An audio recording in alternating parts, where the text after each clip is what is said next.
Olá pessoal, aqui é o professor Luiz Roder do canal Terra Firma Society. Vou convidar vocês primeiro para se inscrever, deixar o like, dislike, acionar o sininho aí.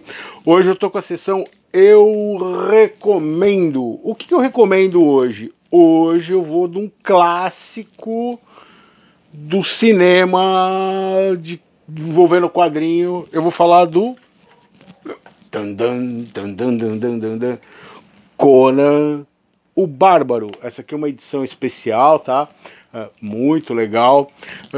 O Conan o Bárbaro ele foi lançado em 1982, tá? Ele vai ter outro filme depois, O Destruidor, que ele já não é tão legal assim. Por que o Conan o Bárbaro se tornou um clássico? Primeiro, e depois tem um filme com o Jason Momoa também. Eu, particularmente, eu acho interessante. Eu vejo o Jason Momoa como se fosse um personagem da Espada Selvagem de Conan. Mas o filme não ficou legal, não. É bem fraco, assim. O Jason Momoa, naquela interpretação, o Oba... Minha mulher é fã do Jason Momoa. Mas não é ciúme, não, eu gosto dele também.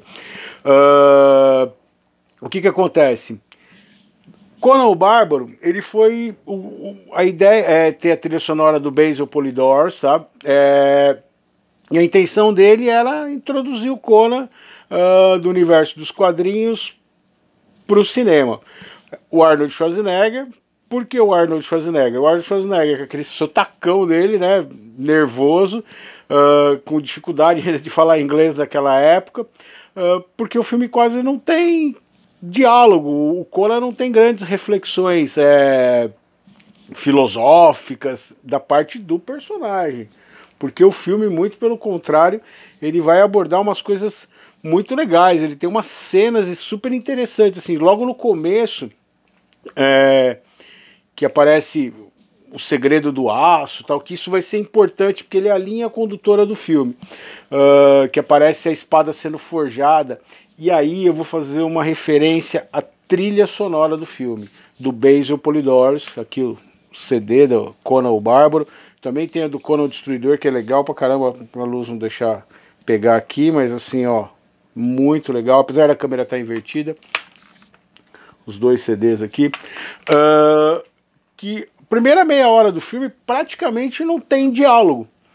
Tem um diálogo do Conan, então aparece a espada sendo forjada. Meu, ouçam a trilha sonora desse filme. E sem ela, talvez ele não teria a grandiosidade que ele tem. Principalmente no começo. O pai dele vira pra ele e fala assim: ó, Conan, a única coisa que você pode confiar é na espada. Você não vai depender de ninguém nessa vida. Você não pode confiar nem em deuses, nem em homens e nem em bestas. Você só pode confiar na espada. Ou seja, você depende de você. E essa é uma das grandes sacadas que tem dentro desse filme. A primeira frase aparece assim no começo do filme, a citação do Nietzsche, né? Que é: o que não nos mata nos fortalece. E essa é o que vai acontecer com o Conan. Logo na primeira, então ele terminou de forjar a espada, tal. Eles estão lá no mundo dos Cimérios, na Ciméria, né? No mundo dos Cimérios. E aí chega o Tulsadum matando todo mundo, tal, e uma cena grandiosa também. As batalhas desse filme são muito legais. E aí o que acontece? Essa cena termina com a mãe do Conan segurando a mão dele assim e a espada na outra mão. Por quê? O Tulsadum foi atrás do segredo do aço. Talvez o aço cimério fosse o melhor de todos naquele mundo. E quem dominasse o aço, tivesse a espada mais forte, a espada que aguentasse mais, que não se destruísse, teria grande poder. E essa é a linha central do filme do Conan. Poder. O que acontece? Ela tá segurando a mão do Conan numa mão e com a espada na outra, assim. E aí o Tulsadum vem e corta a cabeça dela. E a primeira lição do Conan. Ele tá sozinho. Aí ele vai passar por todo um processo, ele vai ser vendido como escravo. E isso vai justificar a ideia do que a gente tem lá da ideia do Nietzsche, né? do que não nos mata nos fortalece, que ele vai se tornando um guerreiro cada vez mais forte e tal. Tem até uma página que eu curto no Facebook do Conan, que sempre cita uma... que o cara vira pro... eles estão... aí o Conan vira um guerreiro, né? Um gladiador. O cara...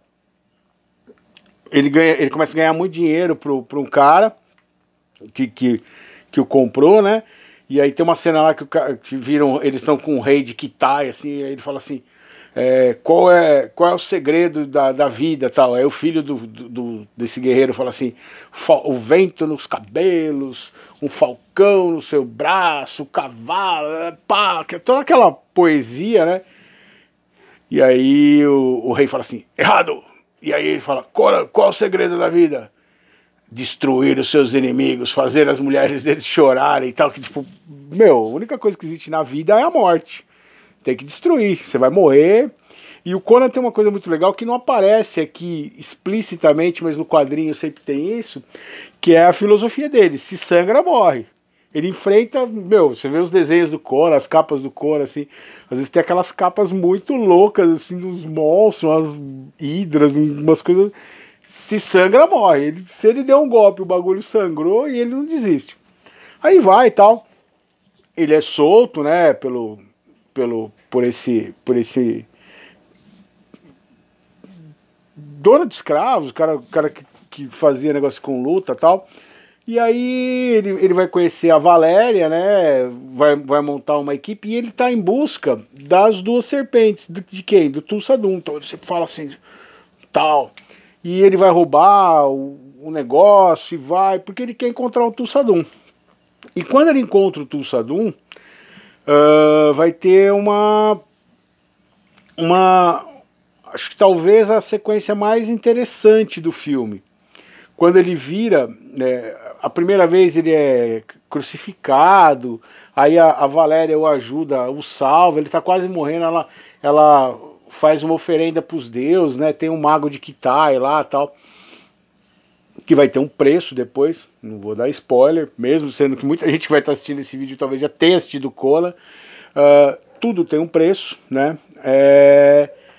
E vai tal a história, até que finalmente o Conan encontra o Tulsadum, e aí é que entra a ideia central do filme e por que esse filme é fantástico. Além, você curte filme de ação tal, muito legal. Se você imaginar os efeitos especiais para a época, assim, estou falando de 1982, assim, que não tinha computação gráfica, então é muito legal. O que acontece? Ele encontra com o Tulsadum.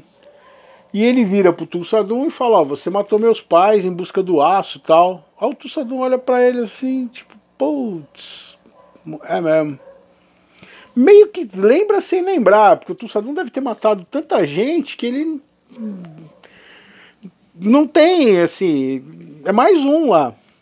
E aí o Conan vira pra ele e fala assim, você queria saber o segredo do aço. E aí o Tulsadum olha para ele e fala, minha criança, eu era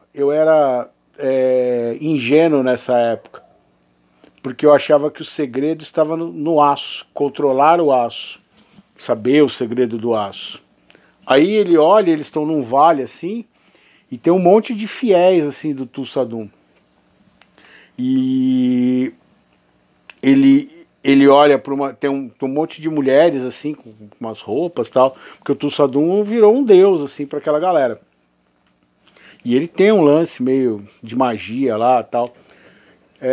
Ele olha e fala assim: vem, minha querida, vem para mim. E a mina pula do penhasco e se mata pelo Tulsadum. Aí ele olha pro Conan e fala assim: eu achava que controlar o aço era o verdadeiro poder, mas eu descobri que controlar a mão que impunha o aço é muito mais importante, é muito mais poder. E essa é a grande lição do Conan o Bárbaro. Ele vai aprender que o poder está em dominar as pessoas, em controlar as pessoas, fazer as pessoas acreditarem cegamente nelas, acreditar em mitos,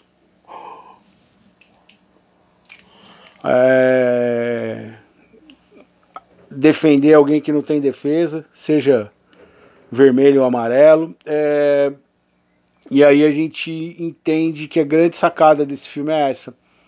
Você seguir cegamente alguém e essa pessoa saber que ela tem todo esse poder. Espero que vocês tenham gostado. Eu vou ler um poema para vocês, chama Viver é Morrer, tá? Que eu fiz, não baseado nisso, mas viver é morrer. Sempre soubemos onde isso vai dar. Todo o caminho da vida só nos leva à inevitável morte. Queremos a eternidade e evitamos a isonomia final, de quando todos frios e mudos não poderemos mais continuar a narrar a nossa história, sempre tão patética e tão sem sentido. Por mais que queiramos vê-la de um modo épico ou trágico, de acordo com os termos estabelecidos pela nossa personagem, criada instintivamente para deixar uma marca em pelo menos alguém, mesmo sabendo quão trágico e diametralmente cômico isso seja. No final dos tempos, todo esse elaborar não fará a menor diferença.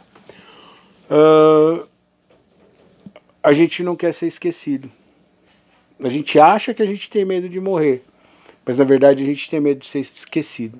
Eu vou num outro vídeo abordar essa questão mais pra frente. Ok? Grande abraço, inscreva-se, deixa seu like, seu dislike, comenta aí. Se puder, compartilhe o vídeo e a gente vai se vendo numa próxima ocasião. Eu recomendo!